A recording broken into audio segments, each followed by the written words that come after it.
નમસ્કાર મિત્રો, સ્વાગત છે તમારું આજના તાજા એક હવામાનના સમાચારના વિડીયોની અંદર। તો મિત્રો આજે આપણે જાણીશું કે ગુજરાતીઓ માટે ચિંતાના વાદળો મિત્રો છવાઈ ગયા છે। ચોમાસા માટે હવે મિત્રો ખાસ મોટી રાહ જોવી પડશે। ક્યાં અટક્યું છે ચોમાસું, સંપૂર્ણ માહિતીઓ મેળવીશું અને વાવાઝોડું જે ગુજરાત ઉપર અસર કરવાનું છે તે કેટલો પહોંચ્યું છે અને ભારતમાં અત્યારે કઈ કઈ સિસ્ટમો, કયા કયા જિલ્લાઓમાં એલર્ટ આપવામાં આવ્યું છે, કઈ કઈ જગ્યાએ ત્યાં વરસાદ પડી રહ્યો છે, સંપૂર્ણ માહિતીઓ આજના આ વિડીયોમાં મેળવીશું। તો જે પણ મિત્રો આપણી આ ચેનલની અંદર નવા આવ્યા છે તે મિત્રોને ખાસ વિનંતી કરું કે ચેનલને જરૂરથી સબસ્ક્રાઇબ કરી લેજો। મિત્રો એવી આગાહીઓ કરવામાં આવી છે કે આ વર્ષે ચોમાસું વહેલું આવી જશે। આગાહી મુજબ કેરળ અને મહારાષ્ટ્ર સુધી તો ચોમાસું પહોંચી ગયું હતું, પરંતુ ત્યાંથી આગળ વધ્યું જ નથી મિત્રો। તેથી હાલ મિત્રો ગુજરાતમાં વહેલા ચોમાસાના કોઈ એંધાણ લાગી રહ્યા નથી। હવામાન વિભાગના એક્સપર્ટના મિત્રો કહેવાના અનુસાર ચોમાસાની સિસ્ટમ મુંબઈ સુધી આવીને અટકી ગઈ છે, જેથી ગુજરાતીઓ માટે એક મોટી મુશ્કેલી આવી ગઈ છે।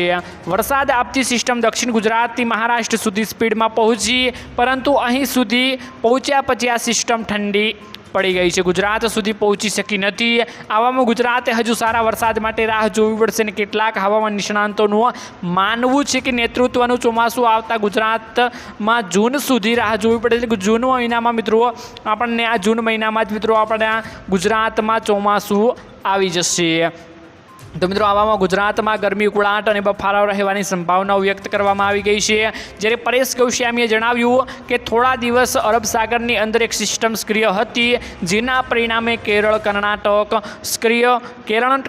ગોવા, કોંકણ અને મહારાષ્ટ્ર સુધી ચોમાસું પહોંચી ગયું અને હાલ અરબ સાગરમાં બીજી કોઈ સિસ્ટમ નવી દેખાતી નથી। આથી આગામી એકાદ દિવસ અત્યારે જે સિસ્ટમ છે તે નિષ્ક્રિય થઈ જવાની, ચોમાસું પણ નિષ્ક્રિય થઈ જશે, જેના પરિણામે ગુજરાતમાં ચોમાસું આગમન મોડું થાય તેવી ત્યારે જોવા આપણને આગાહીઓ મળી રહી છે। મહારાષ્ટ્રમાં ચોમાસું નિષ્ક્રિય થવાની મોન્સૂન બ્રેકની મિત્રો સ્થિતિ છે, જ્યારે ઘણીવાર એવું લાગે છે કે અગાઉ 10 જૂનથી આસપાસ ગુજરાતમાં ચોમાસું આગમન થાય તેવું અત્યારે કહેવામાં આવી રહ્યું છે। જ્યારે હવામાન નિષ્ણાંત અંબાલાલ પટેલે પણ કહ્યું કે રાજ્યમાં આગામી 4 દિવસ ગરમી રહેશે અને ગરમી સાથે રાજ્યમાં હવામાનનું જોર પણ રહેવાનું છે। 5 થી 9 જૂન વચ્ચે રાજ્યમાં અણધાર્યા વરસાદ રહેશે અને રાજ્યમાં વિવિધ વિસ્તારોમાં વરસાદી ઝાપટાઓ પણ પડવાના છે। જ્યારે 10 જૂન સુધી મુંબઈ, મહારાષ્ટ્રના ભાગોમાં વરસાદ આવશે, તો 12 જૂન બાદ સૌરાષ્ટ્ર, દક્ષિણ ગુજરાત અને ભાગોમાં વરસાદ રહેવાનો છે। જ્યારે બંગાળના ઉપસાગરમાં લો પ્રેશર સર્જાતા ગુજરાતમાં સારો એવો વરસાદ જોવા આપણને મળશે। જ્યારે 18 થી 30 જૂન વચ્ચે ગુજરાતમાં સારો એવો વરસાદ થાય તેવી અંબાલાલ પટેલે પણ મિત્રો અત્યારે આગાહીઓ કરી છે। તો મિત્રો આજના આ વિડીયોમાં આટલું જ હતું। મળીશું એક નવા વિડીયોની સાથે।